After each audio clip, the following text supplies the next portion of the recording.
আমচুৰ উদ্যোগত সমূহীয়া ইফতাৰ গ্ৰহণ। প্ৰায় ৩ শতাধিক লোকে ইফতাৰ গ্ৰহণ কৰি একেলগে। আমচু নেতাকৰ্মীৰ লগতে উপস্থিত থাকে বিভিন্ন দল সংগঠনৰ লোক। সকলোৱে একেলগে মহান আল্লাহৰ ওচৰত দোৱা কৰে বিশ্ব শান্তিৰ বাবে। ডবকাত আমচুৰ উদ্যোগত সমূহীয়া ইফতাৰ গ্ৰহণ। প্ৰায় ৩ শতাধিক লোকে ইফতাৰ গ্ৰহণ কৰে একেলগে। আমচু নেতাকৰ্মীৰ লগতে উপস্থিত থাকে বিভিন্ন দল সংগঠনৰ লোক।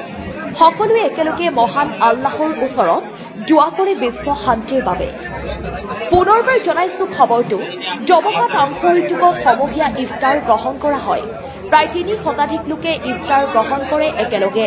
আমচু নেতাকৰ্মীৰ লগতে উপস্থিত থাকে বিভিন্ন দল সংগঠনৰ লোক। সকলোৱে একেলগে মহান আল্লাহৰ ওচৰত দোৱা কৰে বিশ্ব শান্তিৰ বাবে।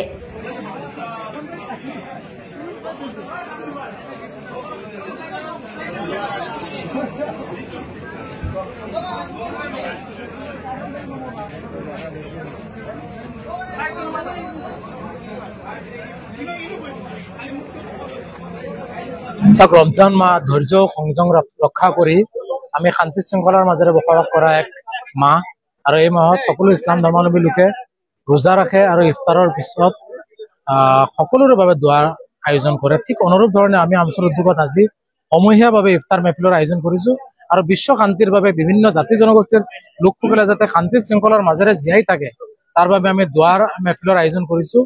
আৰু অসমখনত যাতে শংকৰাজনৰ মিলনভূমিত আমি সকলো জাতি জনগোষ্ঠীৰ লোকে যাতে মিলা প্ৰীতিৰে যাতে আগুৱাই যাব পাৰো, অসমখনক উন্নয়ন শিখৰত লৈ যাব পাৰো, তাৰ বাবে আমি দোৱা কৰিছো। আৰু আমি বিভিন্ন আমচুৰ বিষয়ববীয়া বা বিভিন্ন দল সংগঠন সকলো নেতৃত্বক আমি আমন্ত্ৰণ জনাইছিলো আৰু সকলোৱে মিলা প্ৰীতিৰে আজি আমি ইফতাৰ সকলোৱে গ্ৰহণ কৰিছো।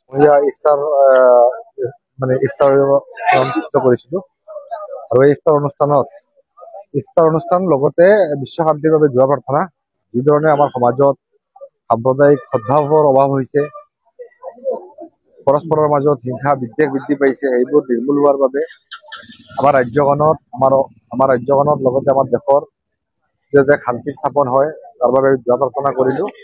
আৰু সকলোৱে মিলি ভাতৃত্ববোধৰ মাজত যাতে আমি আগুৱাই যাব পাৰো সেই পণ লওঁ। চাওক, আমচুৰ ইফতাৰ আৰু দোৱা মেহফিলটো আজি নতুন নহয়। আমচু হোজাই জিলা প্ৰত্যেক বছৰ পবিত্ৰ ৰমজান মাহত আমি ইফতাৰ আৰু দোৱা মেহফিলৰ আয়োজন কৰোঁ। ইয়াত জাতি ধৰ্ম নিৰ্বিশেষে সকলো ধৰ্মৰ মানুহ ইয়াত আমাৰ ইফতাৰ পাৰ্টিত আহে আৰু সকলো ইফতাৰ কৰাৰ আগমুহূৰ্তত সকলোৱে একেলগে দোৱা কৰে আল্লাহৰ ওচৰত। আমি সকলোৱে একেলগে দোৱা কৰোঁ, বিশ্ব শান্তিৰ বাবে আমি দোৱা কৰোঁ। আজিও আমি সকলোৱে বিশ্ব শান্তিৰ বাবে দোৱা কৰিছো যাতে বিশ্ব শান্তি হয় আৰু আমি সকলো হিন্দু মুছলমান সকলো ধৰ্মৰ মানুহে আজি মিলা প্ৰীতিৰ বাবে একত্ৰিত হৈ আজি ইফতাৰ আমি কৰিলো।